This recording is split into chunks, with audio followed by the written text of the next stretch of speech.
Magandang araw mga kaibigan.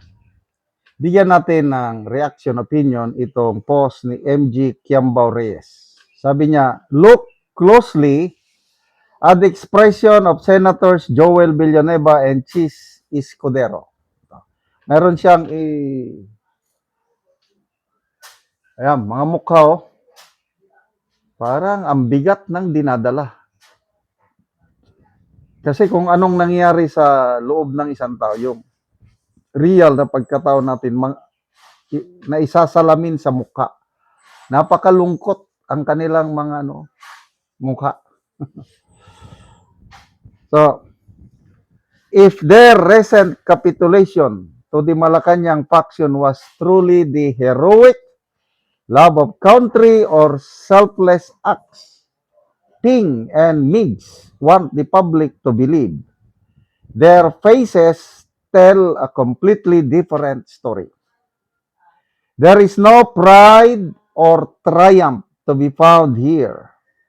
Their expressions give us pure, unadulterated blink twice if you're being held hostage energy.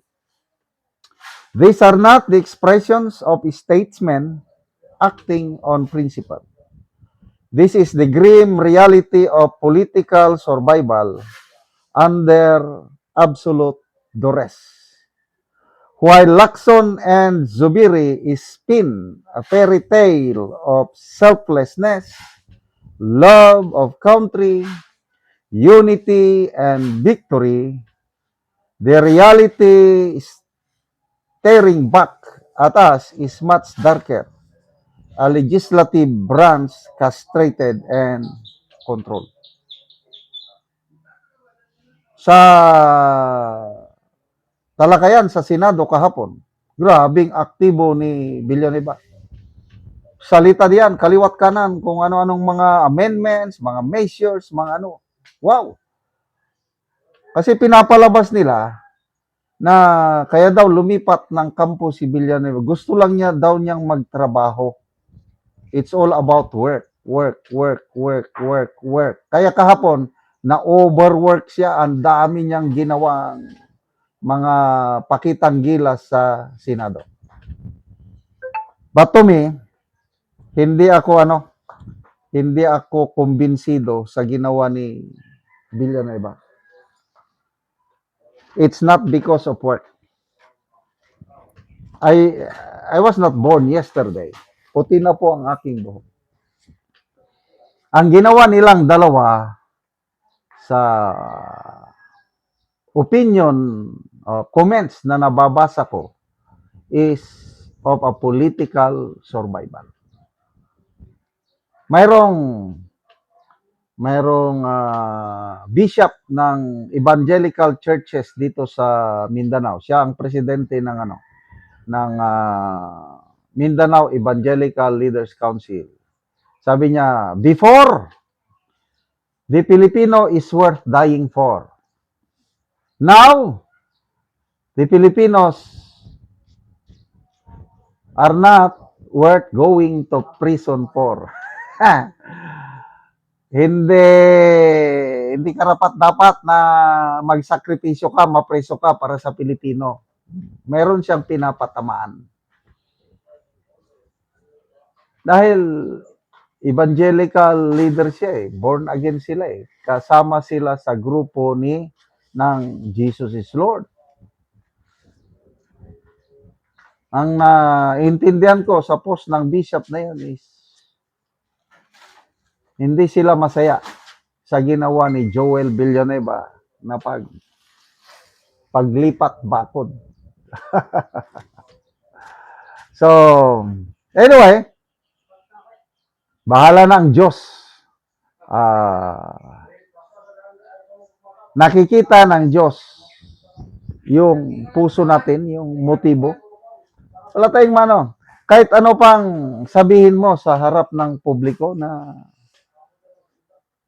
gusto ko ng pagkakaisa, tama na ang bangayan. Mabuti na lang at nagsalita itong si Mayor Magalong. Pinatutsadahan niya si Joel Villanueva na Hindi naman mo bobo, hindi mangmang ang Pilipino. Huwag nyo nang daanin sa video presentation. Kasi nga, bago kumabilang bakod si Villanueva, ano siya ng video message na trabaho na. Inilagay ako ng Diyos dito sa posisyong ito for a certain purpose.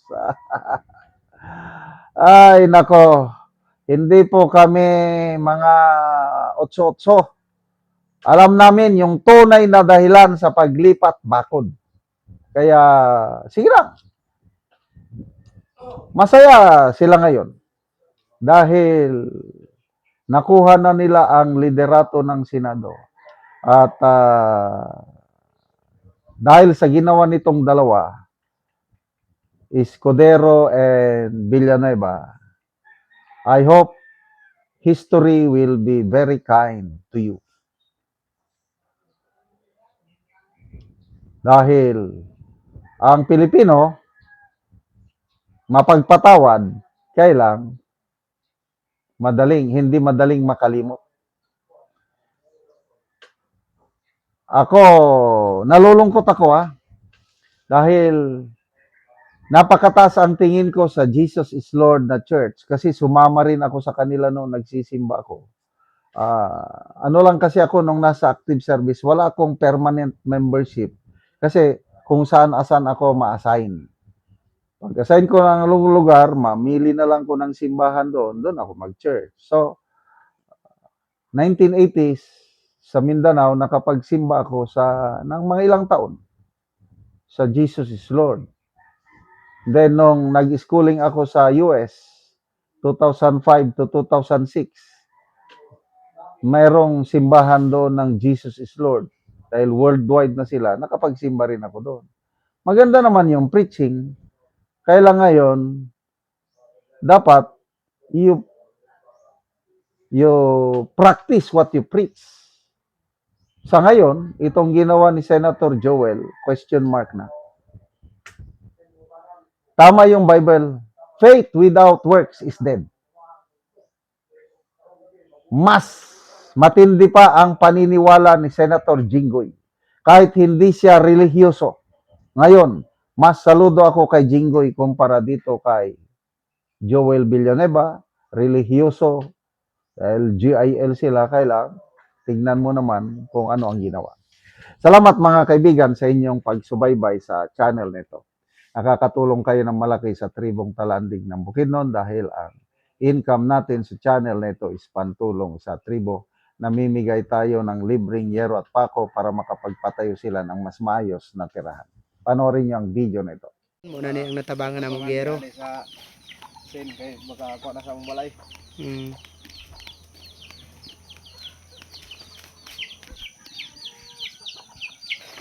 Kung karon mo na ni ang itsura sa atop sa balay sa natagaan na mag-gero. Nasin ko na nabugyan man eh. Ana nang lukot kay na sila no. Nakuha na gid sila. Oo. Nangaputol na gid ang ilang atop. Kita gid nato nga buslot na gid kaayo. Ug ipang sumpay-sumpay lang. Dapat dire na. Apil ni video dire kay. Napalo. Bunga ni sila. Nangaputol-putol na gid ang gero. Bunga ni sila gidukod pa eh. Labi na nga naigo daw sila sa bagyo. Nangaputol na pod ang ilang gero.